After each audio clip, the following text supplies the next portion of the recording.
నీకిచ్చిన ఆరోగ్యాన్ని, నీకిచ్చిన ఆయుస్సును, నీకిచ్చిన బలాన్ని, శక్తిని, ఆలోచనను, యుక్తిని అంతటినీ కూడా ఇదిగో నీ పని కోసము, ఇతరుల పని కోసము వ్యర్థపరచుకోకుండా దేవుని పని కోసం, దేవుని రాజ్య సువార్త కోసం, దేవుని యొక్క మాటలను ప్రకటించడం కోసం, దేవుని ఆలోచనను ముందుకు తీసుకెళ్ళడం కోసం, దేవుణ్ణి అనేకులకు పరిచయం చేయడం కోసం ఉపయోగించు. అందుకే ఇదిగో యవ్వన కాలమందు పుట్టిన కుమారులు బలవంతుని చేతిలో బాణములన్నారు. కాబట్టి నీకు ఇచ్చిన బలము, నీకిచ్చిన శక్తి, నీకిచ్చినటువంటి శక్తి సామర్థ్యాలను దేవుని కోసం ఉపయోగించు. దేవుని పని కోసం అనేకులు కావాలి.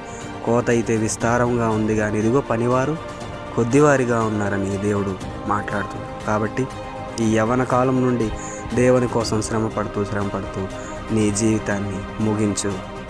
Amen. God bless you. Love you all.